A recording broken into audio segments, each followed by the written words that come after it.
What a fantastic march. What a fantastic march. So much joy and good humour, and I know you would have seen the tourists and the locals all watching and clapping and filming as you were going past. And that's what this movement is all about. It's about connecting with people. It's about getting the right things for people. And that's what we'll continue to do.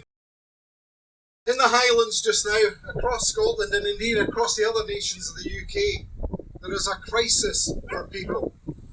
I was at a round table last week meeting with housing associations, social support groups, the Citizens Advice Bureau, the Highland Council and many others talking about the looming crisis that people are facing, particularly over energy costs. These things are not an accident. The high level of inflation, higher than anywhere else in Europe, is not an accident. That's a matter of design. It's a matter of choice. It's a matter of the choice that's been made by the people that are running the government in Westminster. And it is not good enough. It's not good enough for anybody. It's broken for everybody, but it's certainly not good enough for Scotland. We stand somewhere that produces 325% of the electricity that we need from renewable sources. And yet we've got people terrified about the bills they face and people already suffering through poverty. That is not good enough. And we must be able to change that. We must be able to go forward. And for those people that seek to deny your democratic right, for those people who say you cannot choose a better future than the one imposed on you by self-serving people at Westminster, we've got to say that's not for us.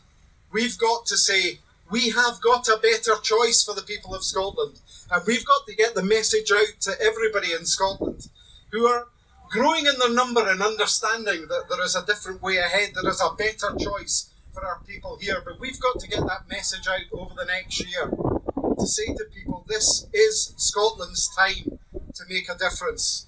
This is Scotland's time to take charge of its own affairs, to make its own decisions for its own people, to look after people, to choose a different type of society from the one that's being imposed upon us at the moment, to make different choices for our families, for our neighbours, for our friends, for our children and for our future, so that we're not left with a toxic legacy that's been produced through Westminster.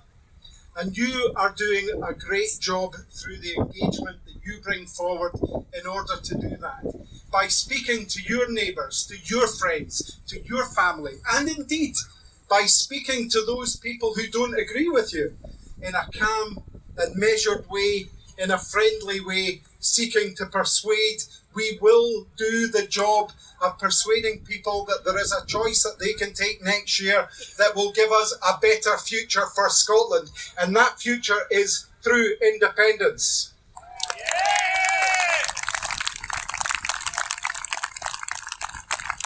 And I cannot stress this enough. This is the opportunity for us to go out and engage in a much better way than we have before. Because what you're being met with at the moment is desperation and anger from people who have run out of ideas. They've run out of excuses. Nobody can tell you what the good reason for staying in the Union of the UK is at the moment. You ask Tory MPs, people who've had years to think about this, and they cannot come up with the lines. They say something vague about stuff that you would have had to do anyway during the COVID crisis about vaccinations, and they tell you a lot of fluff about how they managed to do that because they dragged us out of Europe through Brexit. It's all nonsense. It's all nonsense. They could have done that within Europe, and yet they made that choice to take us out. They made that choice of self-harm for Scotland and for the rest of the nations of the UK. But we're here and we can do something about it. And we can challenge, and we can make sure that that challenge is a friendly and engaging one, and a powerful and persuading one. And we have got the answers. We have got the ability. We have got the people, we have got the energy, we have got the ability, and we've got the wealth and resource in this country to make Scotland a success. So carry on the good work you're doing, take this forward, and let's realise Scotland's future for the better. Thank you.